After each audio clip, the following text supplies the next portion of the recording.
probably dead. His body will come popping up in the last reel somewhere. Eyes gouged out, fingers cut off, teeth knocked out. See, the police are always off track with this shit. If they watch prom night, they'd save time. There's a formula to it. A very simple formula. Everybody's a suspect. Here's Johnny. Groovy.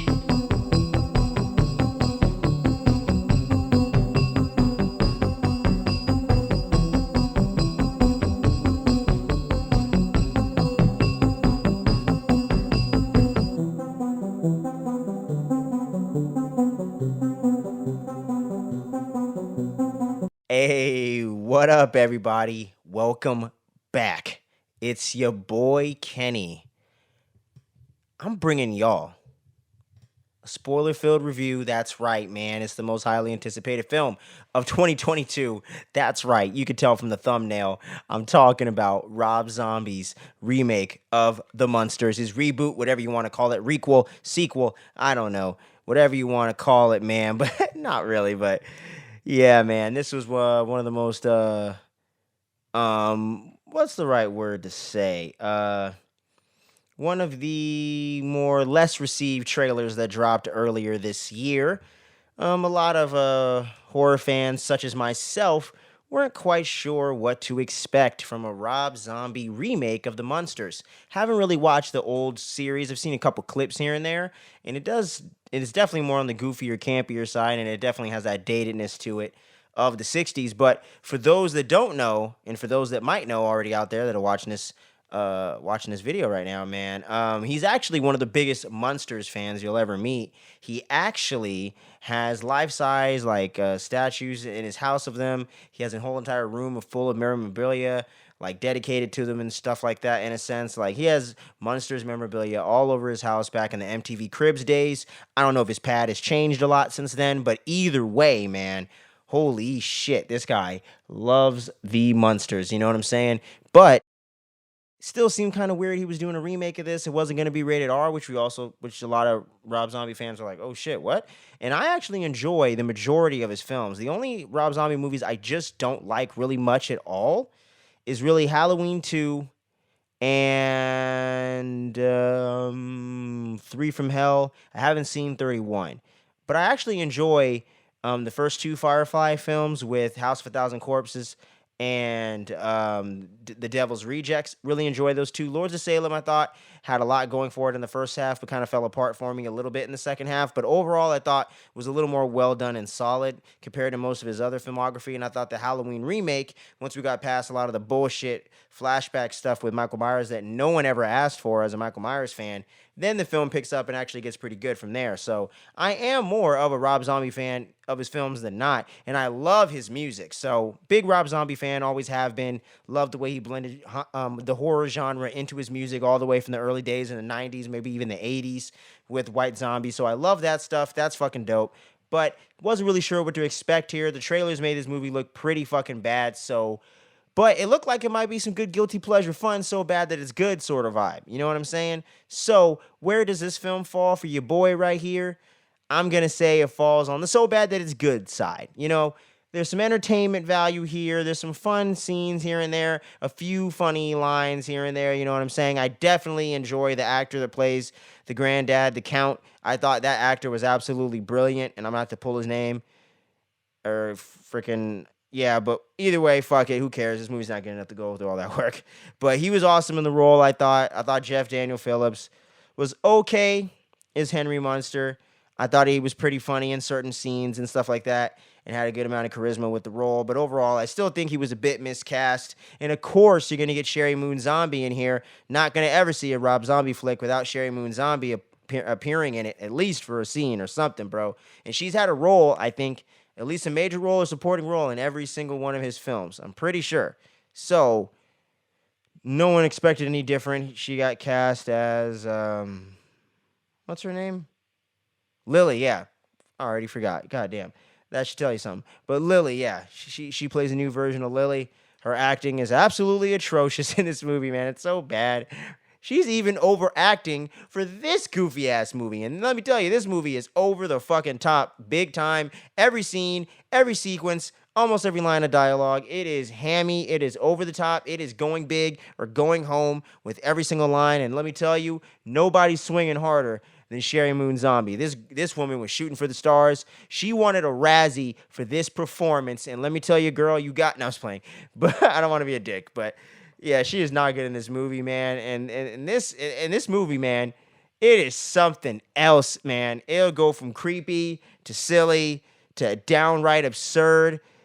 It doesn't even have like a good flow of a story. It's just about Lily and Henry Munster falling in love, I guess, and and then you have something going on with the brother that's a werewolf, and he's losing money all the time, and he owes people a bunch of money, and he makes Henry sign over the house so that way they become homeless. But they don't really have a villain or person they're really contending with, because after the lady Zoya or something like that gets revenge on the Count, apparently, for dumping her back in the day or something. It's a lot of silly shit going on here. And for a 2-hour movie, you don't have a lot of plot going on, which does drag this movie down quite a bit. And at moments, even I wasn't having fun with it because it gets a little too stupid and silly at times. But I will admit, when the humor hits, it hits.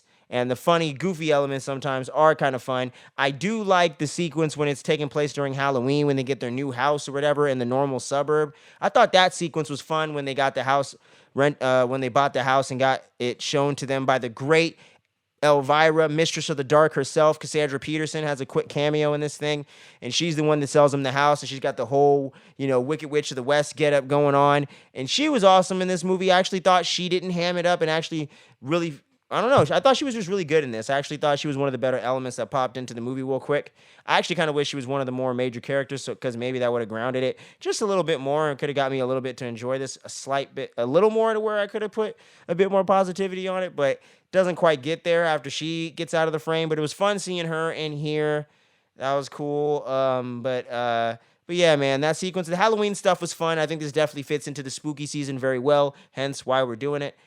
For the channel here during our spooky season. And this is the second installment of the spooky season series, man, of movie reviews. Anyway, we're going to be doing some different stuff, possibly some rankings, some other type of new content, current releases and movie reviews and retro reviews and all kinds of stuff, man. Might even have a little bit of a Halloween special on Halloween night here on the channel. So got a lot of stuff coming up for that. But let me see.